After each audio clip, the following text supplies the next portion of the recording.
Welcome sa Rodel Orlina TV channel. Ngayon may panibagong video na naman ako ituturo sa inyo. Pero bago pa man yung lahat guys, gusto ko munang batiin si Ma'am Jenny Salalila. So may comment ito siya sa akin guys. So ito yung comment niya. Kuya, paano mawala yung logo ng CapCut kasi ayaw sa akin? So yun ang gawaan natin ng content ngayon guys. Kung paano mawala yung logo sa ating dulo ng ating video. So yun ang ibig sabihin ni Ma'am Jenny Salalila. So ang video nito ay para ito sa mga baguhan katulad ko din. So normal lang yan sa nagsisimula pa lang sa vlogging, yung mahirapan sa pagtanggal ng logo o yung mga watermark ng app na ating ginagamit. So sa video ito tama yung napuntahan nyo kasi dito ngayon ituturo ko sa inyo step by step kung paano ko yun gawin. Para mangyari na yung ating tutorial ngayon guys, make sure na panoorin mo itong video nito hanggang sa dulo kasi dito ituturo ko step by step kung paano ito gawin. Kung baguhan ka man lang din dito sa aking YouTube channel, huwag kalimutan na mag-subscribe at click yung notification bell. Kung sa ganun, magiging updated pa kayo sa mga susunod ko pa na upload na video na katulad nito. So yun na guys, hindi natin to patagalin pa. Proceed na tayo pagkatapos ng aking intro.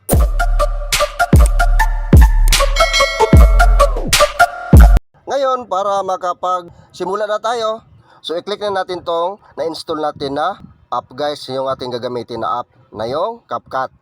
So itong CapCut, click natin to. Tandaan nyo guys, ito yung pinaka-guide natin. Itong bilog na kulay orange. Ngayon, pagka-click natin sa CapCut, itong may plus sign na new project, i-click lang din natin to.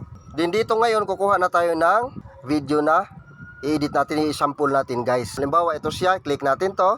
Tapos, i-add lang. Click lang natin tong add.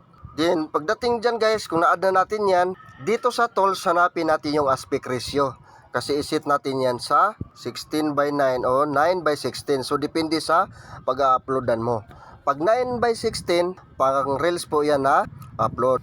Pero kung 16:9, so pang YouTube yan. So, ito na guys, yung aspect ratio. Click natin to. Din itong 16:9 kasi nasa YouTube ako guys mag-upload ito.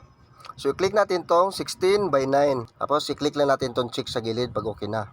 So ngayon, ito yung gustong malaman ni Ma'am Jenny kung paano daw tanggalin itong logo ng CapCut. So try natin i-click tong button para makita natin kung talagang may logo siya ng CapCut at paano siya tanggalin. Click lang natin tong button. So yun, mayroon na nga guys. Yan. So ito yung sinasabi ni Ma'am Jenny talaga kung paano ito tanggalin yung logo ng kanyang video. Halimbawa, okay na yan, na-edit na natin to, nalinis natin itong video natin. So ang gagawin lang natin dito, i-click lang natin itong part na ito sa dulo. Yan. Tapos, pag naka-highlights na siya dyan guys, i-click natin itong delete. So ngayon, try natin ulit i-click yung button. Tingnan natin kung may watermark pa ni CapCut. Ayan. So wala na guys. So hindi pa yan dyan nagtatapos yung ating video. So ginawa ko lang itong video nito guys kasi kung muna ito natin ginagawa na habang katapos natin pag-edit, kailangan talaga natin linisin yung ating video dito. So kailangan talaga i-click natin itong part na itong dulo. Nang sa ganun, mawala talaga yung logo ni CapCut kasi yun na nga ang bawal. Ngayon, ituturo ko talaga sa inyo kung paano mawala yung logo. Kahit hindi na tayo mag-click dito sa dulo katapos natin paglinis na ating video. Para muna natili na rin na walang CapCut logo sa ating mga video. So, gagawin lang natin dito guys. I-back lang natin to siya. Click lang natin tong X sa taas. Ngayon, para malaman natin yung kung paano talaga gawin, yung settings na yun, i-click lang natin tong Me dito. Ito siya. Di pagkatapos, itong setting icon sa taas, i-click natin to.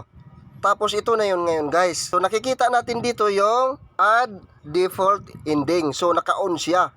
So ibig sabihin pag naka-on yan siya guys, mayroon talagang watermark sa dulo ng ating video habang nag-edit tayo. So para mawala yan, gagawin lang natin dyan, i-click lang natin yan.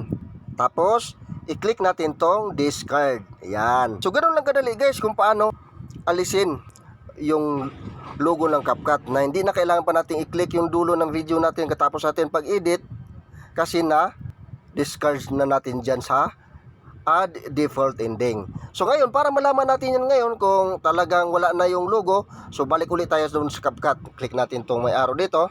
So balik ulit tayo dito sa CapCut guys. Yan, click natin yung CapCut. Ngayon, i-click ulit natin tong plus sign na may new project. Katapos kuhain ulit natin yung video na gusto natin kunwari i-edit. Yan, click natin yan.